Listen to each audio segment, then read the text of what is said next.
நாமத்துக்கு மகிமை உண்டாவதாக. இந்த காலை வேளையிலும் ஆண்டவருடைய சமூகத்தில் காத்திருக்கிற உங்கள் யாவரையும் ஆண்டவராகிய இயேசு கிறிஸ்து தாமே ஆசீர்வதிப்பாராக. இந்த காலை வேளையிலும் தியானத்துக்கென்று நமக்கு ஆண்டவர் கொடுத்திருக்கிற வேத பகுதி சங்கீதங்களின் புஸ்தகம் 130வது அதிகாரம் 5வது வசனத்திலிருந்து சில வசனங்களை நான் வாசிக்கிறேன். சங்கீதம் 130:5. கர்த்தருக்கு காத்திருக்கிறேன், என் ஆத்துமா காத்திருக்கிறது, அவருடைய வார்த்தையை நம்பியிருக்கிறேன். எப்பொழுது விடியும் என்று விடிய காலத்துக்கு காத்திருக்கிற ஜாமக்காரரை பார்க்கிலும் அதிகமாய் என் ஆத்துமா ஆண்டவருக்கு காத்திருக்கிறது. இஸ்ரவேல் கர்த்தரை நம்பியிருப்பதாக. கர்த்தரிடத்தில் கிருபையும் அவரிடத்தில் திரளான மீட்பும் உண்டு. அவர் இஸ்ரவேலை அதன் சகல அக்கிரமங்களினின்றும் மீட்டுக்கொள்ளுவார். இந்த வார்த்தைகளை நான் பார்க்கும் பொழுது இங்கே சங்கீதக்காரன் சொல்லுகிற ஒரு காரியம், கர்த்தருக்கு காத்திருக்கிறேன். அடுத்து ஒரு வார்த்தையை இன்னும் கொஞ்சம் அழுத்தமாக சொல்லுகிறார், என் ஆத்துமா காத்திருக்கிறது. அநேக நேரங்களில் ஆத்துமா காத்திருக்கும், ஆனால் நம்முடைய மாம்சம் சில நேரங்களில் அதுக்கு ஒத்துழைக்காது. ஆத்துமாவுக்கு தெரியும் கர்த்தர் ஏதோ செய்ய போகிறார் என்று தெரியும், ஆனால் நம்முடைய மாம்சமோ இதுக்கு மேலே நம்ம காத்திருக்கணுமா, இந்த காரியத்தை இப்படி செஞ்சால் என்ன, இது மாதிரி மாற்றி செஞ்சிட்டா என்ன என்று சொல்லி நமக்குள்ளே சில தவிப்புகள் நமக்கு மாம்சீகத்தில் வருகிறது உண்டு. ஆனால் எந்த ஒரு காரியத்துக்கும் நாம் காத்திருக்கிறது என்று பார்க்கும் பொழுது நமக்கு நன்றாக தெரிந்த வசனம், கர்த்தருக்கு காத்திருக்கிறவர்கள் கழுகு போல பலனடைந்து செட்டைகளை அடித்து உயரை எழும்புவார்கள் என்று சொல்லப்பட்டிருக்கிறபடி நாம் கர்த்தருக்காக கர்த்தருடைய அது சொல்கிறாரு, கர்த்தருடைய வார்த்தையை நம்பி இருக்கிறேன். ஒரு முதல் அந்த வசனத்தில் 5வது வசனத்திலே பார்க்கும்போது கர்த்தருக்கு காத்திருக்கிறேன், என் ஆத்துமா காத்திருக்கிறது, அவருடைய வார்த்தையை நம்பி இருக்கிறேன். நம்ம எதுக்கு காத்திருக்கிறோம்? கர்த்தருடைய வார்த்தையை நம்பி நம்ம காத்திருக்கிறோம். அப்போ கர்த்தருடைய வார்த்தையை நம்பி நம்ம காத்திருக்கும் பொழுது கர்த்தர் உங்களுக்கு ஒரு வார்த்தையை கொடுத்து, ஒரு அடையாளத்தை கொடுத்து, ஒரு வாக்குத்தத்தமாக ஒரு வசனத்தை கொடுத்து ஆண்டவர் உங்களுக்கு ஒரு காரியத்தை செய்திருப்பாரானால் அந்த காரியத்துக்காக நீங்கள் காத்திருப்பது நல்லது. அதில் உங்களுடைய மாம்சமும் காத்திருக்கணும், உங்களுடைய ஆவி ஆத்துமாவும் காத்திருக்க வேண்டியது அவசியம். அப்போ அந்த காத்திருக்குதல் என்று சொல்லி பார்க்கும் பொழுது அநேக நேரங்களில் உலக மனுஷர்கள் சொல்லுவாங்க, இன்னுமா கர்த்தருக்கு காத்திருக்கிற, இதுக்கு மேலேயா உனக்கு ஒரு நன்மை நடந்துட போகுது. ஒரு யோபுடைய மனைவி சொன்னது போல், இன்னும் உம்முடைய உத்தமத்தில் நீர் உறுதியாக இருக்கிறது என்ன அப்படின்னா, இவ்வளோ உத்தமமாக இருந்து உங்களுக்கு இந்த மாதிரியான ஒரு சம்பவம் வந்திருக்கிறதே, இனி இதுக்கு மேலே நீர் என்ன செய்ய, தேவனை தூஷித்து ஜீவனை விடும் என்கிறதான வார்த்தை அங்கே சொல்லப்பட்டிருக்கிறது. அப்போது அந்த கர்த்தருக்கு காத்திருக்கிற காரியத்தில் நம்ம குறைவுபடும் பொழுது என்ன நடக்குதுன்னா, கர்த்தரை தூஷிக்கக்கூடிய காரியங்கள், ஏன் ஆண்டவர் எனக்கு இப்படி பண்ணுறாரு என்று சொல்லி நாம் தூஷிக்கிறதான ஒரு காரியம் நமக்குள்ளே வருகிறது. ஆனால் இங்கே சொல்லுகிற காரியம், கர்த்தர் தாவீதை அபிஷேகம் பண்ணும்படியாக சும்மா எங்கேயோ ஆடுகளுக்கு பின்னாடி அலைந்து கொண்டிருந்தவனை அவனாக விரும்பி போய் எந்த ஒரு பொறுப்பையும் ஏற்றுக்கொள்ளவில்லை. கர்த்தரே அவனுக்கு இந்த காரியங்களை வாய்க்க பண்ணினார். அவரே இருக்கிற 7 சகோதரர்களை பார்க்கிலும் இந்த கடைசியாக பிறந்ததான இந்த சகோதரனை ஆண்டவர் அங்கே தெரிந்து கொண்டார் என்று சொல்லி பார்க்கிறோம். அவனுக்கு வாக்குத்தத்தங்களை கொடுத்தார், அபிஷேகத்தை கொடுத்தார். அப்படி கொடுத்த பிறகு அபிஷேகம் பண்ணப்பட்டவன் இருக்க வேண்டிய இடம் அரண்மனை. ஆனால் தாவீது இருந்த இடமோ வனாந்திரம். வனாந்திரத்தில் இருந்தால் கூட பரவாயில்ல, உயிருக்கு தப்பி ஓடக்கூடியதான சில போராட்டங்கள். அப்போது அந்த இடத்துல இருந்து அவன் சொல்கிறான், நான் யாருக்கு காத்திருக்கிறேன், கர்த்தர் எனக்கு கொடுத்த வாக்கு தத்தத்தை நம்பி நான் காத்திருக்கிறேன், என்னுடைய ஆத்துமாவும் காத்திருக்கிறது. கர்த்தருடைய பிள்ளைகளே, தேவனுடைய நன்மைக்காய் காத்திருக்கிற பிள்ளைகளே, நீங்கள் சோர்ந்து போக வேண்டிய அவசியமில்லை. கர்த்தர் உங்களுக்கு ஒரு வார்த்தையை கொடுத்திருப்பாரானால் நீங்கள் சந்தோஷத்தோடும் தைரியத்தோடும் காத்திருங்கள். கண்டிப்பாக கர்த்தர் உங்களுக்கு ஒரு தீமையை அனுமதிக்கவே மாட்டார். எப்பொழுது விடியும் என்று விடிய காலத்துக்கு காத்திருக்கிற ஜாமக்காரரை பார்க்கிலும் அதிகமாக என் ஆத்துமா ஆண்டவருக்கு காத்திருக்கிறது.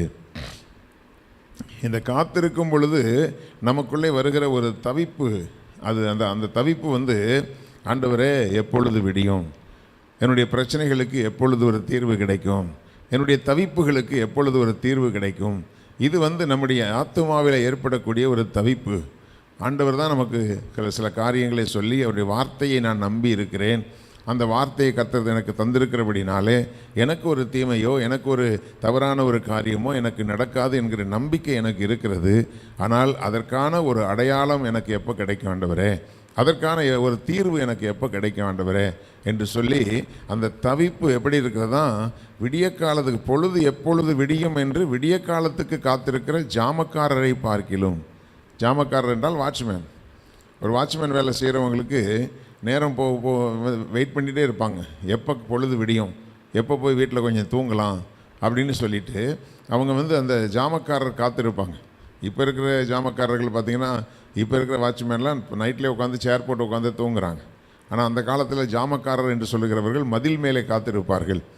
எங்கிருந்தாகிலும் சத்துருக்கள் உள்ளே புகுந்து விடக்கூடாது என்பதற்காக அந்த பட்டணத்தினுடைய மதில் சுவருக்கு மேலிருந்து விழித்திருந்து பார்ப்பாங்க. அவங்க டியூட்டி பார்க்குற டைமில் யாராகிலும் உள்ளே புகுந்தாங்கன்னா அவங்களுக்கு ஆபத்து, அவங்களுடைய வேலைக்கே ஆபத்தாகி போகும்.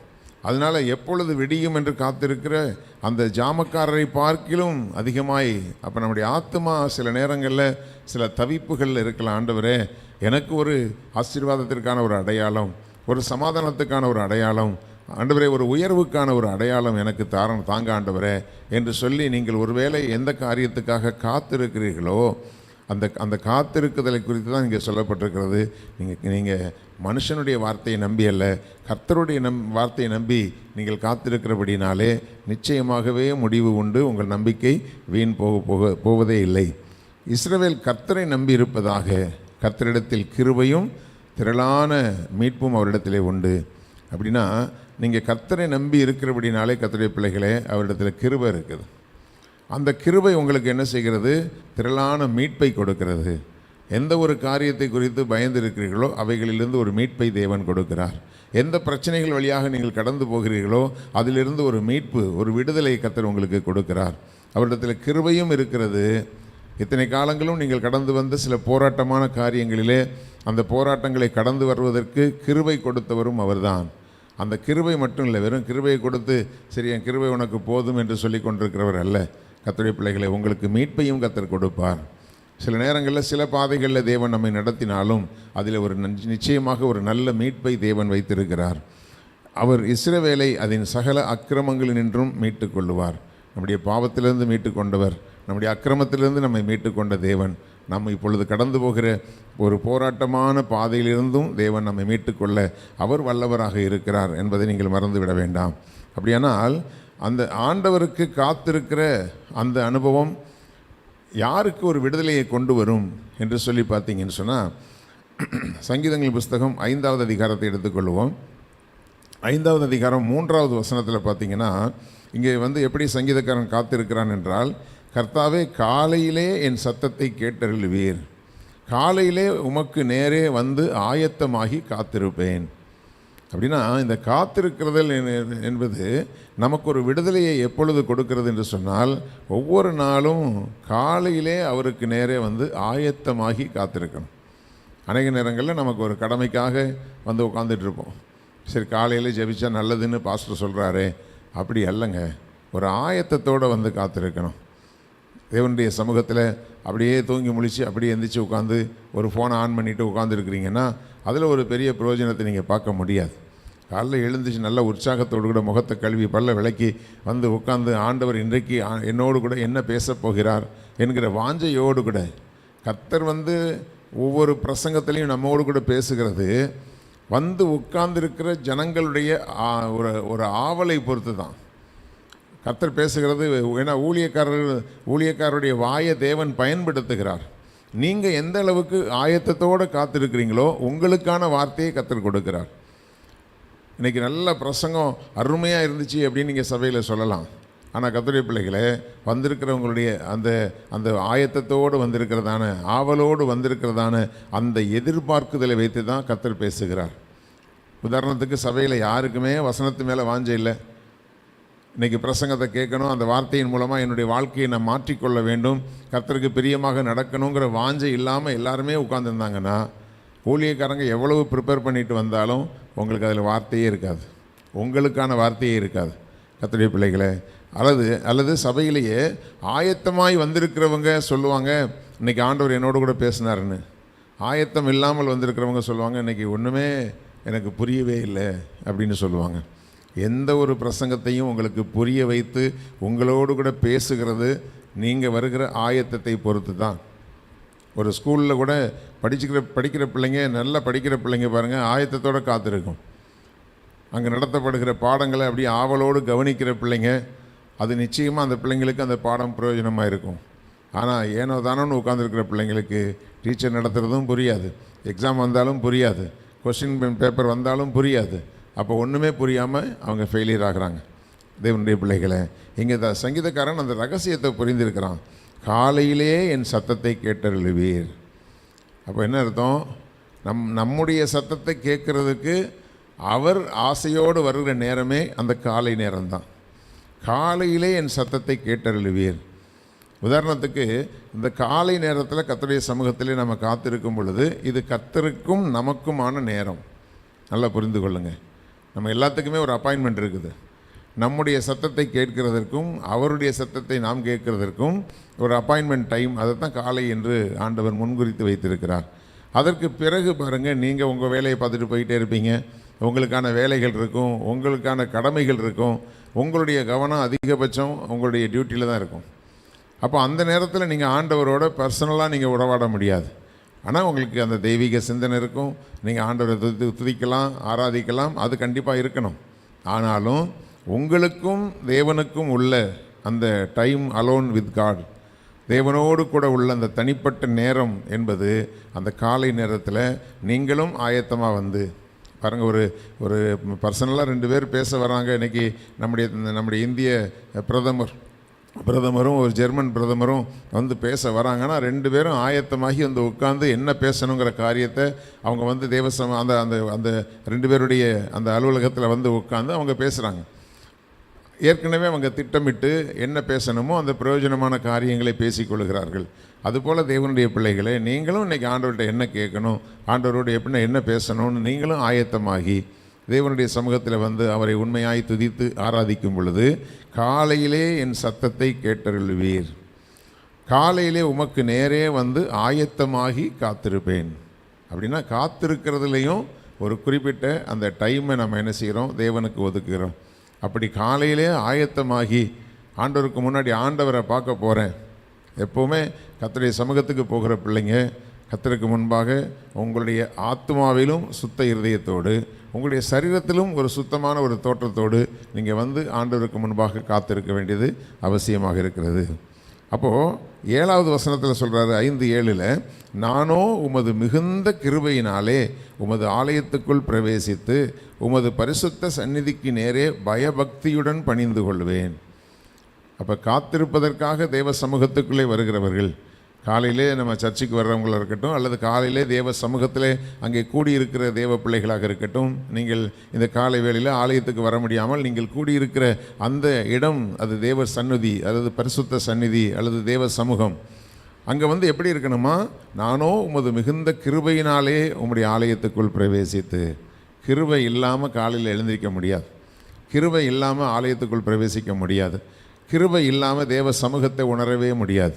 தேவனுடைய பிள்ளைகளை, அதனால தான் அந்த கிருபையை சார்ந்திருக்கணும். நாங்கள்லாம் காலையில் எழுந்திரிச்சு 5 மணி நேரம் ஜெபம் பண்ணுவோம். அதெல்லாம் நம்ம பலத்தில் ஒன்றுமே பண்ண முடியாது. நீங்கள் 4 பேர்கிட்ட இன்றைக்கி காலையில் நான் டெய்லி காலையில் ஜெபம் அட்டன் பண்ணுறேன்னு சொல்லி நீங்கள் 2 பேர்கிட்ட 3 பேர்கிட்ட நீங்கள் சொல்லிடுங்க, அடுத்த நாள் காலையில் உங்களால் எந்திரிக்க முடியாது. ஏன்னா நான் எந்திரிக்கிறேன், நான் செய்கிறேன் அப்படிங்கிற வார்த்தை வந்தாவே அடுத்த நாள் நீங்கள் தோல்வி அடைவீங்க. கர்த்தருடைய பிள்ளைகளை, அது கிருபை. காலையில் கர்த்தர் வந்து நம்ம எழுப்பி விடுறது கர்த்தருடைய கிருபை. தேவ சமூகத்தை நாம் நாடுகிறது அவருடைய கிருபை. அதனால தான் சொல்கிறாரு, நான் டெய்லி காலையில் ஜெபிக்கிறேன், காலையில் ஆண்டவருடைய முகத்தை நான் தேடுறேன், ஆனால் அது என்னால் இல்லை, நானும் உமது மிகுந்த கிருபையினாலே உமது ஆலயத்துக்குள் பிரவேசித்து உமது பரிசுத்த சந்நிதிக்கு நேரே பயபக்தியுடன் பணிந்து கொள்ளுவேன். எத்தனை பேர் இந்த காலை ஜெபத்தில் நம்ம வீட்டில் தானே இருக்கிறோன்னு சொல்லி அசட்டையாக இருக்கிறீங்களோ? ஆனால் வேதம் சொல்லுகிறது, பயபக்தியுடன் பணிந்து கொள்வேன். தேவ சமூகத்தில் தேவனுடைய வசனம் வந்து கொண்டிருக்கிறது, தேவனை துதிக்கிற துதி இங்கே ஆராதனையாக நடந்து கொண்டிருக்கிறது. இப்படிப்பட்ட நேரத்தில் உங்களுக்கு வந்து பயபக்தியோடு பணிந்து கொள்கிறீங்களா? பயபக்தி இல்லாமல் நடந்துக்கிறீங்களா? உங்களை நீங்களே ஆராய்ந்து பாருங்கள். 11வது வசனத்தில் சொல்கிறாரு, உம்மை நம்புகிறவர்கள் யாவரும் சந்தோஷித்து எந்நாளும் கம்பீரிப்பார்களாக. நீர் அவர்களை காப்பாற்றுவீர். உம்முடைய நாமத்தை நேசிக்கிறவர்கள் உம்மில் களி கூறுவார்களாக. கர்த்தருடைய பிள்ளைகளை நல்லா புரிந்து கொள்ளுங்கள். கர்த்தருக்கு அதிகாலையில் வந்து ஆயத்தத்தோடே காத்திருக்கிறவர்கள், கர்த்தருடைய வார்த்தையை நம்பி காத்திருக்கிறவர்களுக்கு கர்த்தர் வைத்திருக்கிறதான ஆசீர்வாதம் இதுதான். உம்மை நம்புகிறவர்கள் அப்படின்னா அவருடைய வசனத்தை நம்பி, ஆண்டவருடைய வார்த்தையை நம்பி நம்முடைய ஆத்துமா காத்திருக்கிறது, நாம் காத்திருக்கிறோம். அப்படி நம்பி காத்திருக்கிறவர்கள் யாவரும் சந்தோஷித்து எந்நாளும் கம்பீரிப்பார்களாக. எப்போவுமே உங்களுக்கு என்று ஒரு கம்பீர சத்தம் இருக்கணும். ஏன்னா நீங்கள் எப்போவுமே கர்த்தரை நம்பி இருக்கிறீங்க. உலக பிரகாரமாக ஒரு நபர் எனக்கு தரேன்னு சொல்லுவார், தரமாட்டேன்னு திடீர்னு தரமாட்டேன்னு சொல்லிட்டு போயிடுவாங்க. அல்லது உலக மனுஷருடைய ஒத்தாசைக்காக காத்திருக்கும் பொழுது, நான் உங்களுக்கு ஒன்று சொல்கிறேன், நீங்கள் ஒரு வேலை உலகத்தில் யாரையும் எதிர்பாராமல் அல்லது யாருடைய ஒத்தாசையும் இல்லாமல் வாழ முடியாது தான். ஒருவேளை மனுஷர்கள் உங்களுக்கு வந்து முடியாதுன்னு சொன்ன ஒரு காரியத்துக்கு அதுக்காக நீங்கள் துக்கப்பட வேண்டிய அவசியமே இல்லை. ஆண்டவர் உங்களுக்கு முடியாதுன்னு சொன்னால் மட்டும்தான் நீங்கள் துக்கப்பட வேண்டியது. அப்படியானால் ஆண்டவர் ஒரு நபர் மூலமாக உங்களுக்கு ஒரு ஒத்தாசை உங்களுக்கு கிடைக்கும்னு நீங்கள் எதிர்பார்த்துருக்கலாம். அது இல்லை என்று சொன்னால், கர்த்தருடைய பிள்ளைகளே, அது இல்லைன்னா கர்த்தர் அதை விட பெஸ்ட்டான ஒரு காரியத்தை உங்களுக்கு தரப்போகிறார் என்று அர்த்தம். மனுஷ ஒத்தாசையை மட்டும் நீங்கள் நம்பிக்கொண்டு நீங்கள் வந்து சோர்ந்து போகவே கூடாது. அப்போது அந்த சந்தோஷித்து எந்நாளும் கம்பீரிப்பார்களாகனா அவங்களுக்குள்ள ஒரு தைரியம் இருக்கும். யார் என்னை கைவிட்டாலும் என் ஆண்டவர் என்னை கைவிட மாட்டார் என்கிற அந்த கம்பீரம். அப்படி இருக்கிறவர்களுக்குத்தான் நீர் அவர்களை காப்பாற்றுவீர். அவர்களுக்கு தேவையான காரியத்தை தந்து அவர்களை காப்பாற்றுவீர். உம்முடைய நாமத்தை நேசிக்கிறவர்கள் உம்மில் களி கூறுவார்களாக. கீழே தான் அந்த ஆசீர்வாதத்தினுடைய காரியத்தை சொல்கிறாரு. கர்த்தாவே, நீர் நீதிமானை ஆசீர்வதித்து காருண்யம் என்னும் கேடகத்தினால் அவனை சூழ்ந்து கொள்ளுவீர். அப்போது கர்த்தருக்கு காத்திருக்கிறவர்களுக்கு, அதிகாலையில் ஆயத்தமாகி காத்திருக்கிறவர்களுக்கு கர்த்தர் வைத்திருக்கிற ஆசீர்வாதம். அப்படி காத்திருக்கிறவர்களைத்தான் இங்கே நீதிமான் என்கிற ஒரு பட்டம் கொடுக்கப்படுகிறது. அந்த நீதிமானை அவர் ஆசீர்வதிக்கிறார். முதலாவது அவனை ஆசீர்வதிக்கிறார். கர்த்தருடைய பிள்ளைகளை, அதிகாலையிலே ஆயத்தமாய் வந்திருக்கிற உங்களை கர்த்தர் ஆசீர்வதிக்கிறார். காருண்யம் என்னும் கேடகத்தினால் அவனை சூழ்ந்து கொள்ளுகிறீர். அப்போ அந்த காருண்யம், இன்னொரு இடத்துல சங்கீதக்காரன் சொல்கிறான், உம்முடைய காருண்யம் என்னை பெரியவனாக்கும் என்று. அது இரக்கத்தைக்கும் தயவுக்கும் மேலான ஒரு காரியம்தான் காருண்யம். அந்த காருண்யம் என்னும் கேடகம் அது உங்களை சூழ்ந்திருக்கும்போது, ஆசீர்வாதத்தினாலே உங்களை சூழ்ந்திருக்கிறார். அந்த அந்த அந்த கேடகத்துக்குள்ளே இருக்கக்கூடிய உங்களுக்கு தேவன் வைத்திருக்கிற ஆசீர்வாதத்தை யாரும் பறித்து கொள்ள முடியாது. அதுதான் வேத வசனத்தினுடைய வாக்குத்தத்தம். காருண்யம் என்னும் கேடகத்தினால் அவனை சூழ்ந்து கொள்ளுவீர். அப்போ நம்மை காருண்யத்தினால் பெரியவனாக்கி நம்மை ஆசீர்வதித்து, நம்முடைய ஆசீர்வாதங்கள் பறிபோகாதபடிக்கு நம்மை அவருடைய காருண்யத்தின் என்கிற கேடகத்தினாலே அவர் நம்மை சூழ்ந்து கொள்ளுகிறவனாக இருக்கிறபடினாலே, கர்த்தருடைய பிள்ளைகளை, நான் கர்த்தருக்கு காத்திருக்கிறேன், நான் வெட்கப்பட்டு போயிடுவேனோ, அல்லது என்னுடைய நன்மைகள் பறிபோயிடுமோ, அல்லது எனக்கு ஒரு நன்மை கிடைக்காமல் போய்விடுமோ என்கிற பயம் உங்களுக்குள்ளே இருக்குமானால், இங்கே சொல்லப்பட்டிருக்கிறது, இஸ்ரவேல் கர்த்தரை நம்பி இருப்பதாக. கர்த்தரிடத்தில் கிருபையும் அவரிடத்தில் திரளான மீட்பும் உண்டு. அதனால் அவர் சொல்கிறாரு, நான் காத்திருக்கிறேன், கர்த்தருக்கு காத்திருக்கிறேன், என் ஆத்துமா காத்திருக்கிறது, அவருடைய வார்த்தையை நான் நம்பி இருக்கிறேன். அதனால் கர்த்தர் தந்த வார்த்தையை, வாக்கு தத்தங்களை விசுவாசத்தோடு பிடித்து கொள்ளுங்கள். ஒவ்வொரு மாதமும் தேவன் கொடுக்குற வாக்கு தத்தத்தை ஒவ்வொரு நாளும் அறிக்கை பண்ணுங்கள். ஆண்டவரே, இந்த வாக்கு தத்தத்தை எனக்கு கொடுத்துருக்கிறீங்களே, இந்த வாக்கு தத்தத்தை இயேசுவின் நாமத்திலே எனக்கென்று நான் சுதந்திரித்துக் கொள்கிறேன் என்று சொல்லி அறிக்கை பண்ணி ஸ்தோத்திரம் பண்ணி நீங்கள் ஜெபித்து கர்த்தருக்காக காத்திருங்க. கர்த்தருடைய வார்த்தையை நம்பி காத்திருங்க. நிச்சயமாய் காருண்யம் என்கிற அந்த கேடகத்தினால் அவர் சூழ்ந்து கொள்ளுவார். நீதிமானை அவர் ஆசீர்வதிக்கிறார். கண்களை மூடி நாம் ஜெபிக்கலாம். ஸ்தோத்திரம் பிதாவே, தேவாதி தேவனே, இந்த காலை வேளையிலும் உடைய பிள்ளைகளுக்கு தேவன் தந்திருக்கிற இந்த நன்மையான ஆசீர்வாதமான வார்த்தைகளுக்காக ஸ்தோத்திரம். ஹல்லேலூயா, ஹல்லேலூயா. கர்த்தாவே, காலையிலே என் சத்தத்தை கேட்டருளுவீர். காலையிலே உமக்கு நேரே வந்து ஆயத்தமாகி காத்திருப்பேன். நானோ உமது மிகுந்த கிருபையினாலே உமது ஆலயத்துக்குள் பிரவேசித்து உமது பரிசுத்த சந்நிதிக்கு நேரே பயபக்தியுடன் பணிந்து கொள்ளுவேன். ஹல்லேலூயா. இதுதான் தாவீதினுடைய அனுபவம். இந்த அனுபவம் உங்களுக்குள்ளே இருக்கும் பொழுது, கர்த்தருடைய பிள்ளைகளே, கர்த்தர் உங்களுக்கு திரளான மீட்பினாலே உங்களை மீட்டு கொள்ளுவார். ஒவ்வொரு நாளும் உங்களை காப்பாற்றி வழிநடத்த அவர் வல்லவராக இருக்கிறார். அவர் நீதிமானை ஆசீர்வதிக்கிறார். ஹல்லேலூயா. கர்த்தர் தந்த இந்த வார்த்தைகளை பிடித்து கொள்ளுங்க. ஹல்லேலூயா, ஹல்லேலூயா. ஸ்தோத்திரம், ஸ்தோத்திரம். நான் கர்த்தருக்கு காத்திருக்கிறேன். ஹல்லேலூயா. என் ஆத்துமா காத்திருக்கிறது, உங்களுடைய வார்த்தையை நம்பி இருக்கிறேன் என்கிற இந்த 3 வார்த்தைகள் உங்களுடைய இருதயத்திலே ஆழமாய் பதிந்திருப்பதாக. ஹல்லேலூயா. அவருடைய வார்த்தையை நீங்கள் நம்பி இருக்கிறீர்கள். மனுஷ வார்த்தையை நம்பி அல்ல. வானமும் பூமியும் ஒளிந்து போகும், ஆனால் ஆண்டவருடைய வார்த்தைகள் ஒருபோதும் ஒளிந்து போவதில்லை. விசுவாசத்தோடு அறிக்கை பண்ணுங்கள், அந்த வார்த்தைகளை பற்றி கொள்ளுங்கள். கர்த்தர் உங்களை ஆசீர்வதிப்பார். அப்பா பிதாவே, உமக்கு நன்றி செலுத்துகிறோம். இந்த காலை வேளையிலே உம்மை நோக்கி பார்த்து உம்மை துதித்து ஆராதித்து உம்முடைய வசனத்தை கேட்ட உம்முடைய பிள்ளைகளையும் அவருடைய குடும்பங்களையும் தேவனாகிய கர்த்தர் ஆசீர்வதிப்பீராக. உடைய பிள்ளைகளுக்கு தேவையான ஆண்டவரே ஸ்தோத்திரம், இம்மைக்கும் மறுமைக்கும் உரிய நன்மைகளை தந்து தேவன் வழி நடத்துவீராக. இந்த புதிய நாளிலும் பிள்ளைகளை நீங்கள் போக்கிலும் வரத்திலும் பாதுகாத்து ஆண்டவரே உலகத்தின் எல்லா தீங்குகளுக்கும் நாச மோசங்களுக்கும் தேவன் விலக்கி பாதுகாத்து காருண்யம் என்கிற கேடயத்தினால் உடைய பிள்ளைகளை சூழ்ந்திருந்து பாதுகாத்து ஆசீர்வதிப்பீராக. எல்லா துதியும் கனமும் மகிமையும் உமக்கே செலுத்துகிறோம். இயேசு கிறிஸ்துவின் இன்ப நாமத்தில் ஜெபிக்கிறோம் ஜீவனுள்ள எங்கள் நல்ல பிதாவே, ஆமேன். எல்லாரும் சேர்ந்து சொல்லுவோம். என் ஆத்துமாவே கர்த்தரை ஸ்தோத்திரி, என் முழுமே அவருடைய பரிசுத்த நாமத்தை ஸ்தோத்திரி. என் ஆத்துமாவே கர்த்தரை ஸ்தோத்திரி, கர்த்தர் செய்த சகல உபகாரங்களையும் மறவாதே. ஆமேன், ஆமேன். ஆண்டவரை ஆசீர்வதிப்பார்.